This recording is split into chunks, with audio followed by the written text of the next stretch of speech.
Hey guys, this is Abdul. My first kind of DIY video.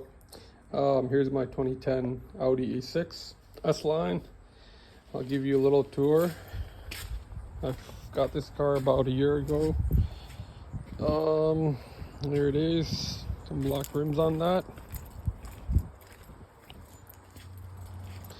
That's the 3.0 supercharged. So I'm having a little bit of an issue with this today. As I start it up, the car's gonna shake a lot, and we're gonna try to figure out what's wrong with it. So here we go. So I don't know if you can tell, but it's vibrating a lot.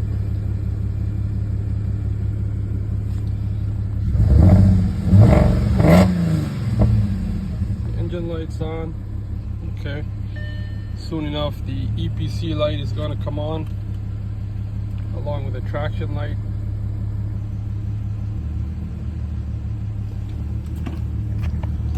Let's try to back up a little bit and see if anything comes up. It's actually shaking a lot, and there we go. Those are the lights right there. Okay, ESP fault and EPC. So I've scanned the codes.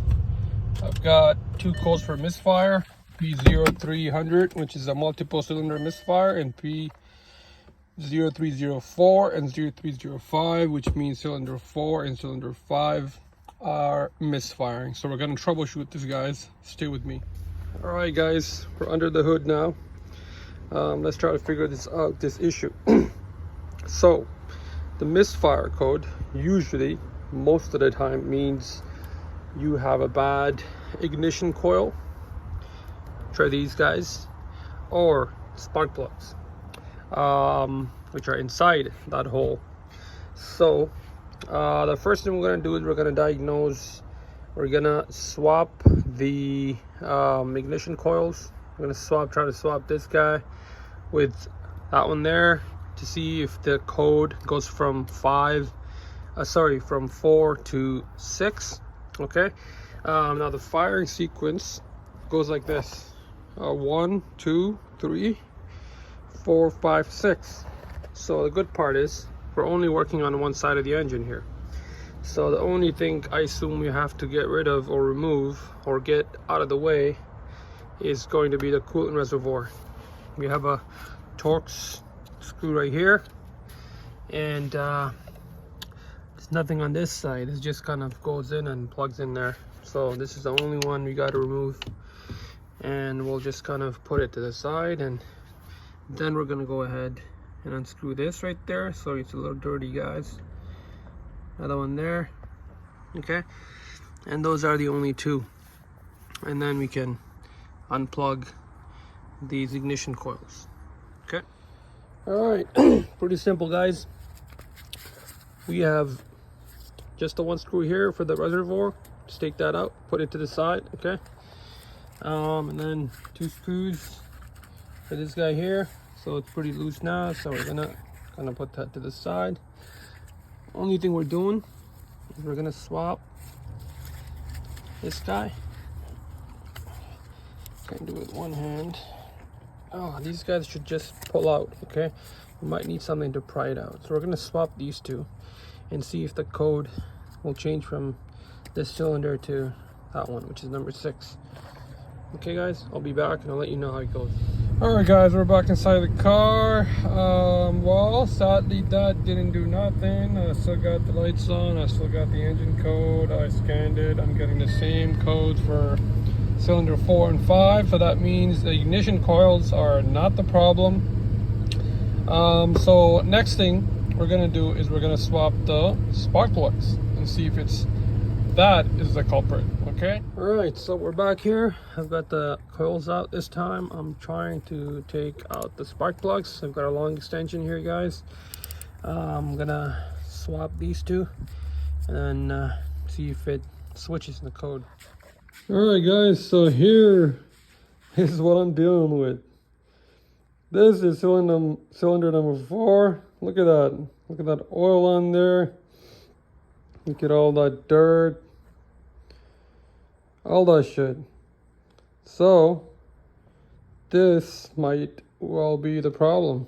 Okay. Look at that. That's very nasty, guys. So I'm gonna check out the other one. I'm gonna swap these two, but I'm pretty sure this is gonna be the issue. So let's see. All right, guys. This is the next one, cylinder number 6. It's pretty bad, but it's not as bad as the other one. At least the tip is dry, so it may be able to spark. So let's see. I'm gonna clean these up, maybe sand down the tip a little bit, and then we're gonna swap them and see. All right, guys. So we're back in the car. I've swapped number 5 and number 6. I've cleaned them up as well. So I've cleaned up all 3 on the one side. So number 4, number 5, number 6. I used a file to clean the tip a little bit, to clean the sides and just take off all that dirt. I switched number 5 and 6. So I did go ahead and I scanned the codes again. Sorry, I can't show you the codes because it's on my phone. I've got it connected to my phone. So to my, actually it's not a surprise that the code changed from cylinder 5 to cylinder 6. And just because I cleaned number 4, that code went away. Okay, so it's definitely the spark plugs that caused the issue. So right now I'm just misfiring one cylinder. I'm going to start it up and show you guys. It's still shaking. It's a little bit, not as much as before, because now it's only one cylinder that's misfiring. So let's see. There you go. So still a little bit of shake, not too bad though. Okay. So I'm gonna go ahead. I've got some new spark plugs. Go ahead and get yourself a pack of 6. If you can, just change them all. Might as well, eh? So I'm gonna go ahead and do that, and then I'll let you guys know and see what happens. Guys, I've gone ahead and I've taken out the plugs again. This is the old ones right here. As you can see, they're all kind of dirty. Here's a new one just to compare. You know, look at the tip there.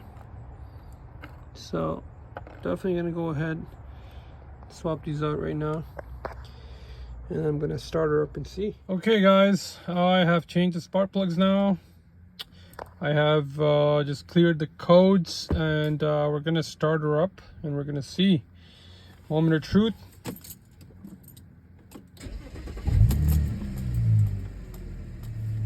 Okay, it's idling fine right now.